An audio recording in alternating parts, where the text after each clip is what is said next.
이 시간 옆에 계신 분들이랑 함께 인사 나누겠습니다. 사랑합니다. 축복합니다. 하나님은 우리의 목자이십니다. 예. 여러분들 중에서 혹시 시를 써보신 분 계십니까? 예. 제가 이전에 사역했던 교회에서 이제 시를 쓰셔서 이제 시인으로 등단하셨던 분이 몇 분 계셔가지고 그분들의 이제 이야기를 들어보면 모든 것이 잘 되고 또한 배부르고 또한 일이 잘 되는 그때는 시가 잘 안 쓰여진다라고 하셨습니다. 그리고 특별히 이제 어렵고 힘들 때 그리고 또한 그러한 때 이제 식구가 잘 떠오르고 시가 잘 쓰여진다라고 이렇게 말씀하셨던 기억이 나는데요. 아마 오늘 우리가 읽었던 시편의 저자인 다윗도 힘들고 어려운 일을 당한 즈음에 아마 오늘 우리가 읽었던 시편 23편을 쓰지 않았을까라는 생각을 해봅니다. 오늘 다윗은 첫머리에서 두 가지 점을 우리에게 이야기를 하고 있습니다. 여호와는 나의 목자시다. 또한 내게 부족함이 없다. 표현은 아주 간결하죠. 하지만 거기에는 신앙과 관련된 매우 중요한 두 가지 메시지가 들어 있습니다. 첫 번째는 이제 하나님과 나와의 관계가 어떠한 것인가 하는 그런 점인데요.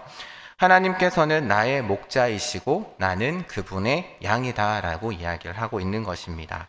그러니까 다윗에게 있어서 하나님은 그냥 단순히 일주일에 한 번, 그냥 주일날 와서 잠깐 뵈고 그래서 눈도장 찍고 가는 그런 하나님과의 나와의 관계가 아니다라는 거죠.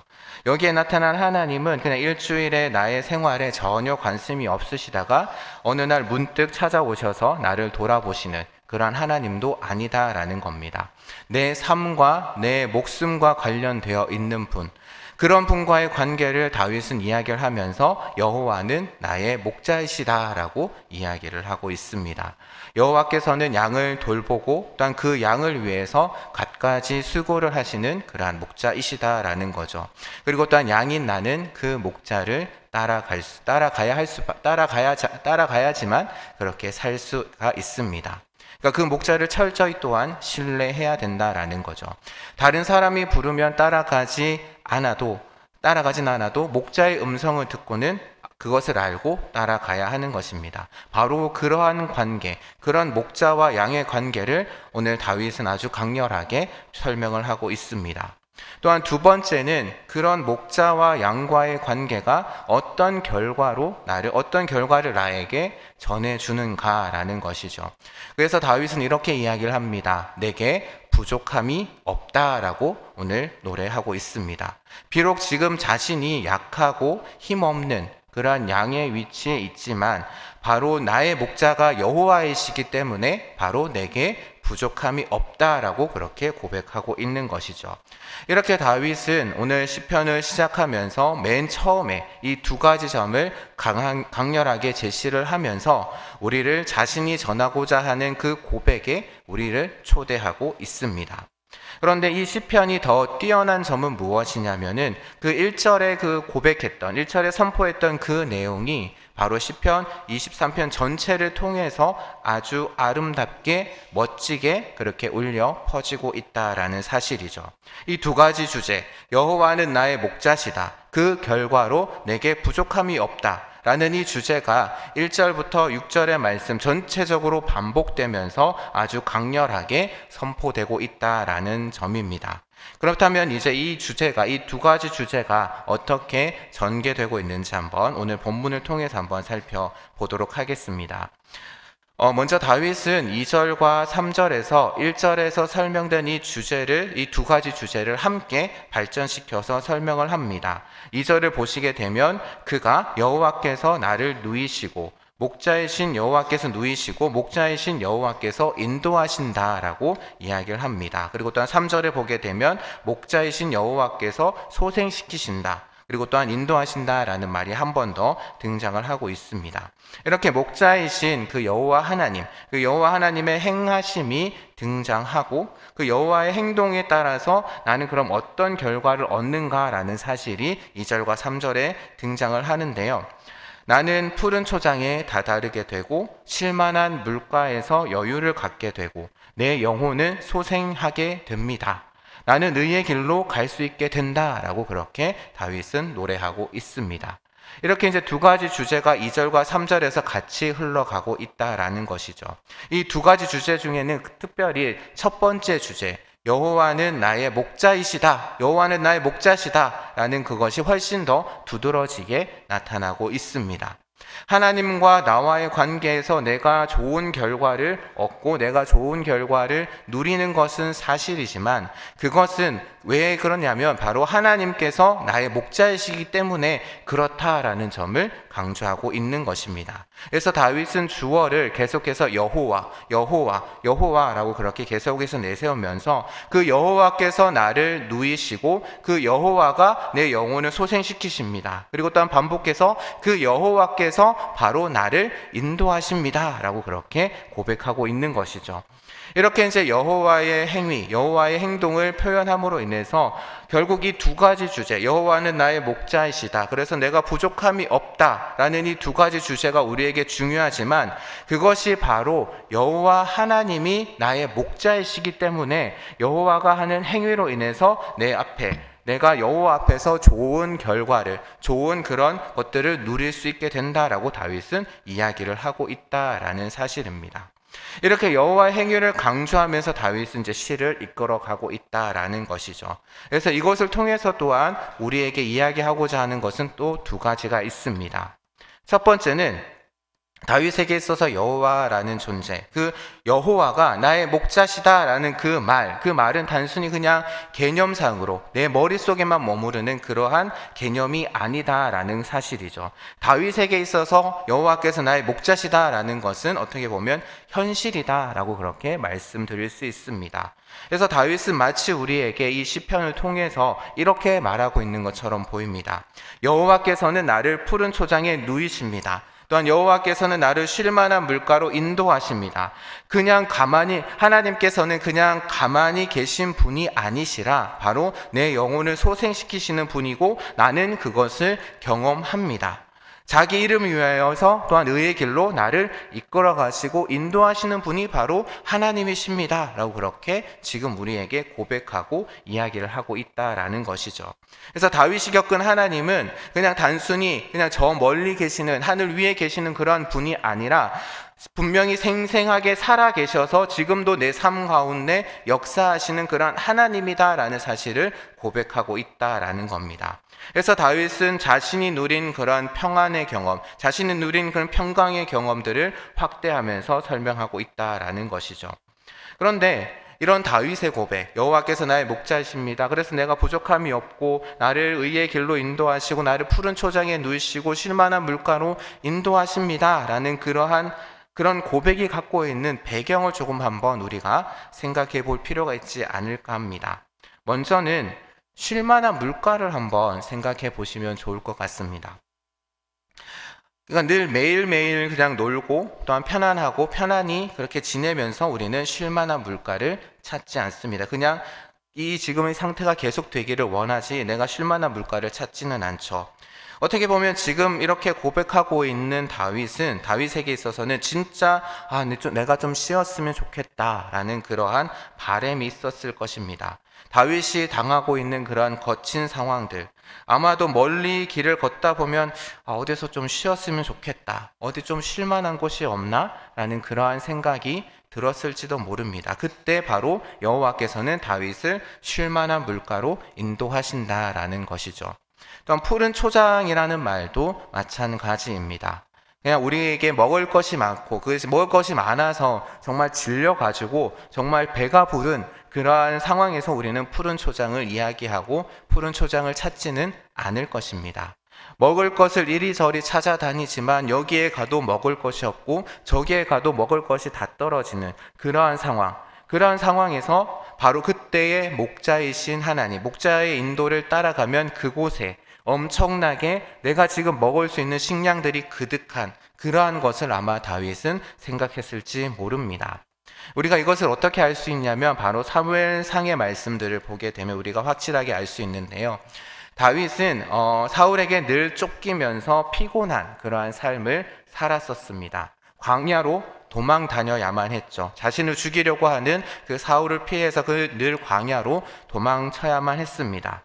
그래서 그런 상황 가운데 아마 다윗은 쉬고 싶었을 것입니다. 때로는 광야였고 때로는 그 광야 가운데 있는 동굴 속이었습니다. 어떻게 보면 다윗에게 있어서 그 동굴 또한 그곳에 있는 광야가 어떻게 보면 하나님께서 인도해 주신 쉴만한 물가였는지도 모르겠습니다. 그리고 또한 피하다 보면 먹을 것이 별로 없습니다. 그래서 사무엘상 21장의 말씀을 보게 되면 다윗이 피하다가 결국 먹을 것이 없어서 높 땅에 있는 아히멜렉 제사장을 찾아가게 됩니다.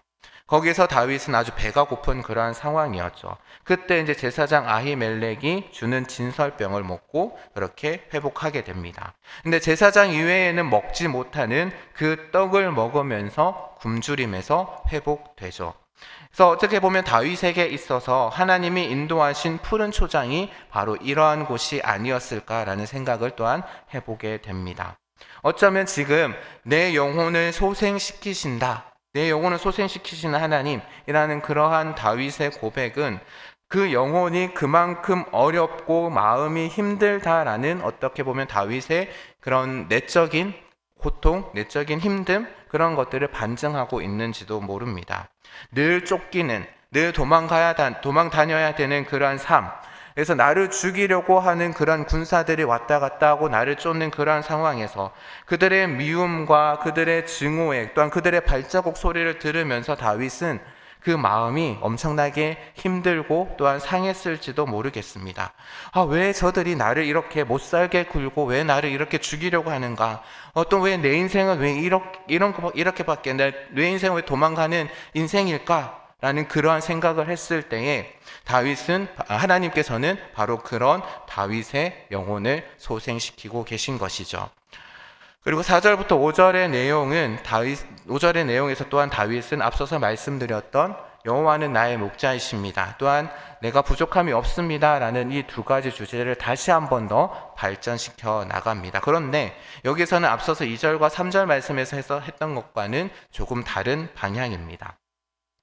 그러니까 2절과 3절에서는 고통의 상황과 그 어려움의 상황이 극도로 절제되어 있다면, 그래서 평안한 모습, 다윗에게 있어서 평안한 모습이 두드러지게 그렇게 나타났다라고 한다면은 4절과 5절에서는 이제 다윗의 그런 어떻게 마음속에 숨겨두었던 또 아니면 감추어 두었던 어쩌면 자기가 겪어야만 하는 그리고 또 그동안에 겪었던 모습들을 어떻게 보면 조금은 토해내는 듯이 이야기를 하고 있습니다. 내가 사망의 음침한 골짜기를 다닐지라도 주께서 내 원수의 목전에서 내게 상을 베푸셨다라고 그렇게 이야기를 하고 있는 것이죠. 앞서서 말씀드렸던 그 사무엘상의 기록을 보게 되면 다윗은 사울에게 쫓겨다니면서 몇 번이고 죽을 고비를 넘겼습니다. 심지어는 블레셋 왕 이방왕 아기스에게 가서 어떻게 했냐면 침을 질질 흘리면서 미친 척도 해봤습니다. 이렇게 어려운 순간들마다 하나님께서는 다윗을 극적으로 도와주시는 모습을 우리는 사무엘상의 말씀을 통해서 확인해 볼 수 있습니다. 바로 그러한 고난의 상황, 어찌 보면 다윗은 그러한 고난을 염두에 두면서 오늘 우리가 읽은 시편 23편을 썼는지도 모르겠습니다. 이것이 또한 우리에게 주는 두 가지 중요한 교훈이 있어 보이는데요. 첫 번째는 하나님의 인도를 따라가는 삶 가운데서도 고난이 있다라는 사실입니다. 물론 하나님께서 우리를 인도하시고 우리를 이끄실 때에 우리에게 평안함이 있다라는 것은 성경에서 이야기하는 분명한 사실입니다. 그건 성경에서 우리에게 분명하게 이야기를 하고 있는 진리죠. 그러나 그 길에는 또한 엄청난 고난이 함께한다라는 것도 성경은 우리에게 이야기를 하고 있습니다. 창세기에 나오는 요셉의 이야기도 그렇고요. 오늘 우리가 살펴보고 있는 다윗도 분명 다윗은 사무엘에게 기름 부음을 받았습니다. 그래서 성령의 기름 부음을 받았고 왕으로 그래서 인정을 받았지만, 그래서 하나님의 뜻이, 하나님께서 나를 왕으로 세우려고 하시는구나, 하나님의 뜻이 여기에 있구나 라는 그런 것을 자기에게 있다라는 것을 깨달았지만, 다윗이 진정으로 이스라엘의 왕 위로 오를 때까지는 우리가 잘 알듯이 적지 않은 그런 기간을 거쳐야만 했다라는 것을 우리는 확인해 볼 수 있습니다. 그리고 또한 두 번째 우리가 생각해 볼 수 있는 것은 우리에게 대적이 없다라고 그렇게 쉽게 생각하지 않아야 된다라는 것이죠. 내가 하나님의 인도를 받기 때문에, 내가 하나님의 뜻을 늘 추구하고 있기 때문에 나는 대적자를 만날 필요도 없고 늘 내 앞은 평탄한 길이 펼쳐져 있을 것이다. 우리는 그렇게 쉽게 생각할 수 없다라는 것입니다. 어쩌면 하나님의 인도를 따라가는 사람에게 대적이 있다라는 것은 오히려 당연한 일인지 모르겠습니다. 우리가 성경을 보게 되면 바울에게도 대적이 있었고요. 다니엘에게도 대적이 있었습니다. 또한 예수님께도 늘 대적이 있었다라는 사실을 우리는 성경을 통해서 확인해 볼 수가 있습니다. 그래서 오늘 우리가 살펴보고 있는 시편 23편도 하나님의 인도하심, 여호와께서 나의 목자가 되셔서 나를 인도하신다라는 사실을 분명하게 고백하고 있지만, 그러나 그렇게 고백하는 다윗이 또한 어떻게 이야기를 하고 있냐면, 하나님께서 내 앞에 대적자들을 주시고 원수조차 내 앞에 주셨다라고 오늘 본문에서 우리에게 이야기를 하고 있습니다. 그래서 그러한 고난과 그런 어려움 상황 속에서 다윗은 또한 어떻게 이야기를 하냐면은, 그러함에도 나에게 대적자를 주시고 나에게 원수도 주셨지만 그러함에도 하나님의 보호하심이 있다라고 이야기를 하고 있는 것이죠. 사망의 음침한 골짜기로 내가 다닐지라도 내가 해를 두려워하지 않을 것이다 라고 다윗은 노래하고 있습니다. 왜요? 주의 지팡이와 주의 막대기가 나를 안위하시기 때문에, 하나님께서 나를 보호하실 것이기 때문에 내가 사망의 음침한 골짜기로 다닐지라도 나는 해를 전혀 두려워하지 않는다라고 그렇게 고백을 하고 있는 것이죠.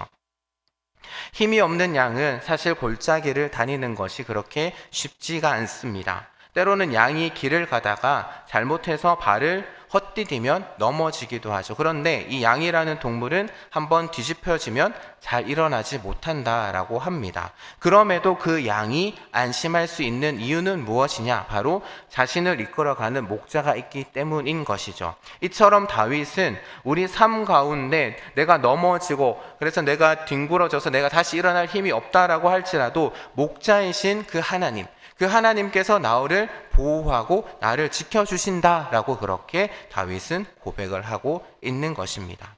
그런데 이 4절과 5절에서 다윗이 더 강조하고 있는 것은 무엇이냐면은, 그런 하나님의 보호하심, 그 보호로 인해서 내가 어떠한 것을 누리는가에 있다라는 것이죠. 여호와가 나의 목자 되심으로 인해서 이제 나는 사망의 음침한 골짜기로 다닐지라도 두려워하지 않는다라고 다윗은 노래합니다. 내 앞에 원수가 있을지라도 주님께서 나에게 상을 베푸시기 때문에, 또 기름으로 내 머리에 바르시기 때문에 이제 내 잔이 넘친다라고 그렇게 다윗은 노래하고 있습니다.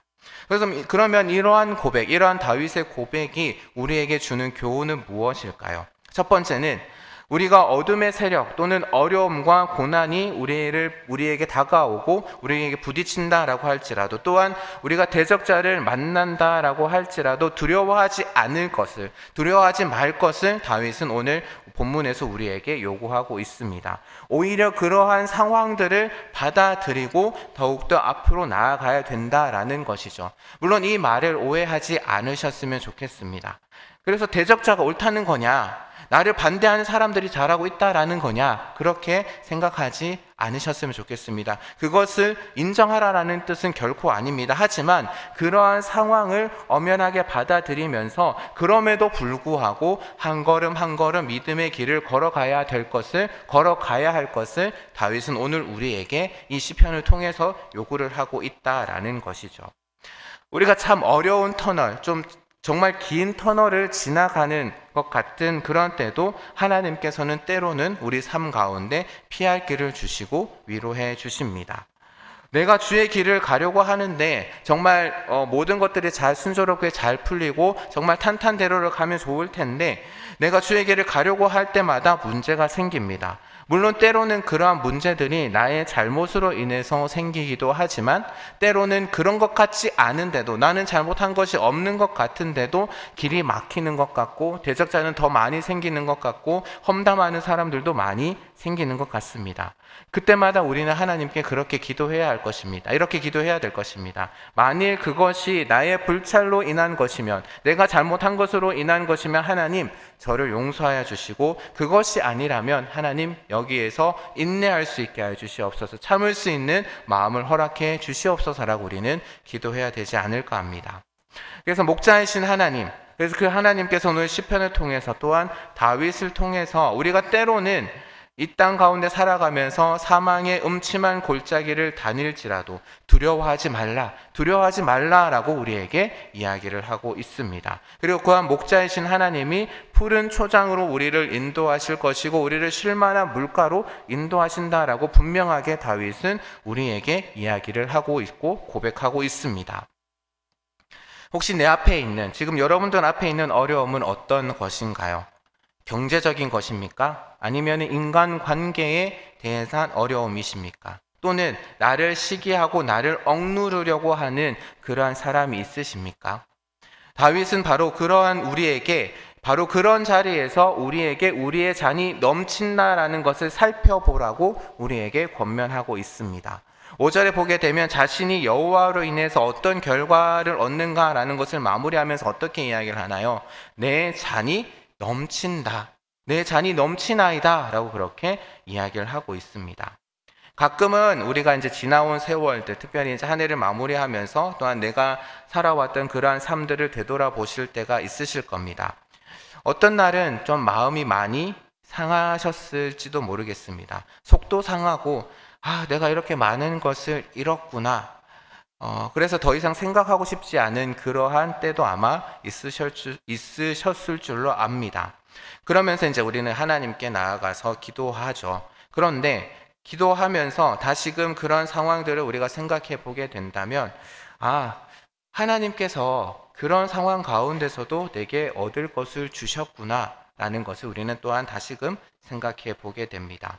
눈에 보이는 어떤 세상적인 그 어떤 것보다도 하나님이 나에게 안겨주신 그 귀한 열매들을 바라보면서 하나님께서 주신 내 잔이 하나님 앞에서 지금 넘치고 있구나 라는 그러한 생각을 다시금 하게 됩니다. 제 이야기를 드리자면 아마 제가 귀하게 생각하는 것들 중에 하나는 제가 사역하는 것을 통해서, 또한 이렇게 말씀을 증거하고 또한 말씀을 가르치는 것을 통해서 그러한 과정들 가운데 좀 힘들고 어렵지만, 과연 내가 이 말을 했을 때 우리 성도들이, 제가 지난번에는 청년부 사역을 했었는데 청년들이 과연 이 말씀을 잘 듣고 있을까라는 그러한 생각, 과연 이 말씀이 정말 그들의 마음 가운데 뿌리 내리고 정말 열매를 맺을까라는 그러한 생각이 들 때에 그들의 삶이 변화되고 그들의 삶이 바뀌는 그러한 모습들을 보면서 저것이 바로 하나님께서 나에게 주시는 잔이 아닐까라는 그러한 생각을 해봤던 기억이 있습니다. 이제 다윗은 시를 마무리하면서 자신의 신앙 고백을 아주 더욱더 힘이 있게 이야기를 하고 있습니다. 이제 다윗의 과거의 경험은 과거의 경험으로 끝나는 것이 아니다라고 말하는 듯합니다.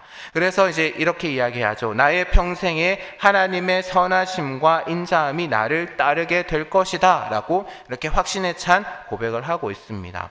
사울의 그러한 핍박 가운데서도 살아남게 하신 그 하나님 여호와께서, 그 하나님께서 나의 평생을 붙들어 주실 것이다 라고 그렇게 고백을 하고 있는 것이죠. 우리가 성경을 보게 되면 다윗은 진정 그러한 삶을 살았습니다. 자신이 낳은 그 아들 압살롬이 자신을 반역해서 자신을 죽이려고 했을 때도 다윗은 세상적인 그런 방법을 강구한 것이 아니라 하나님을 의탁했고, 또 어떻게 보면 다윗의 전 인생은 하나님을 의지하며 하나님의 선하심과 하나님의 인자심이 자신을 따르는 그런 인도하는 그러한 삶을 우리에게 보여주었던 것이죠. 그래서 다윗의 인생 전체 속에서 여호와 하나님께서는 바로 그의 목자가 되셨습니다. 그래서 다윗은 그 궁극적인 결과가 또 어떤 것일까를 우리에게 이야기를 해주는데요. 6절 뒤편에 보게 되면 내가 여호와의 집에 영원히 살리로다. 내가 여호와의 집에 영원히 살 것입니다 라고 이야기합니다. 그래서 이제 내가 누리는 것은 어느 한순간에 쉴 만한 물가가 아니고 잠시 먹을 수 있는 초장에서의 여유가 아니다라는 거죠. 먹고 쉬는 문제가 아니라 이제 나는 영원토록 평생토록 주의 집에 거하게 될 것이다 라고 그렇게 다윗은 확신에 찬 고백을 하고 있다라는 겁니다. 이제 여호와로 말미암은 참된 평안이 영원토록 나에게 거하게 될 것이다 라고 다윗은 강하게 고백하고 있다라는 것입니다. 그렇다면 우리는 어떤 고백을 하고 있는지 한번 우리의 삶을 이 시간 한번 생각해 보았으면 좋겠습니다. 지금까지의 삶을 돌아보니 하나님께서 나를 인도하신 것 같기는 한데 참 힘들었다라는 느낌이 있으십니까? 어떻게 보면 당연한 생각인지도 모르겠습니다. 저나 여러분이나 한번 그러한 경험은 동일하게 있었을 것입니다. 하나님이 인도하신 것 같긴 한데, 인도하신 것이 맞는 것 같긴 한데 지금 와보니 참 힘들었다라는 거죠. 그러나 그 고백은 역사 가운데 살았던 하나님의 백성들, 믿음의 조상들에게 늘 있었던 그러한 고백이었습니다. 2025년도를 시작하는 이 시점에서 여호와가 진정으로 나의 목자이신지, 다윗이 고백했던 것처럼 하나님께서 여호와께서 나의 목자이십니다 라는 고백을 우리가 하고 있는지 한번 생각해 보았으면 좋겠습니다.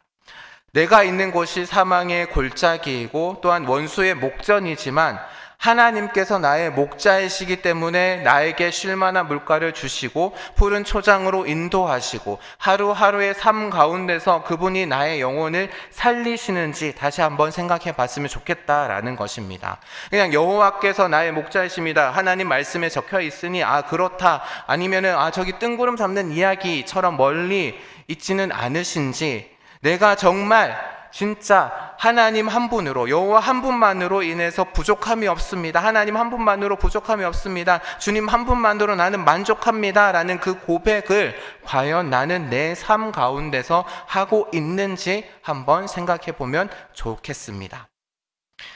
음침한 골짜기만 보이십니까? 아니면 원수만, 정말 찢어 죽일 듯한 그런 원수만 지금 내 눈앞에 보이십니까? 하나님이 인도하시는 쉴만한 물가, 또한 그분이 하나님께서 베푸시는 상과 잔은 보이지 않으시는지요?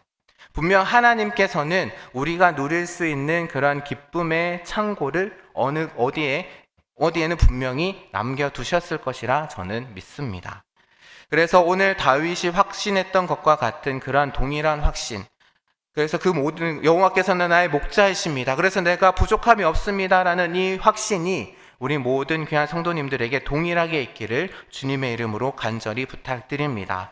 여호와 하나님께서는 내 목자이시고 그래서 나에게 부족함이 없다라는 것, 그래서 그 하나님의 자비하심과 하나님의 인자하심과 하나님의 선하심이 나의 평생에 있을 것이다라는 그 고백, 그래서 내가 영원토록 그분의 집에 거할 것이다라는 그 확신, 그 다윗의 고백과 확신이 우리 안에서 맴도는, 그래서 또한 우리 뼛속까지 스며드는 그런 주님의 은혜가 우리 청천교회에 속한 모든 성도님들에게, 또한 그 가정에 함께 하시기를 주님의 이름으로 축복합니다.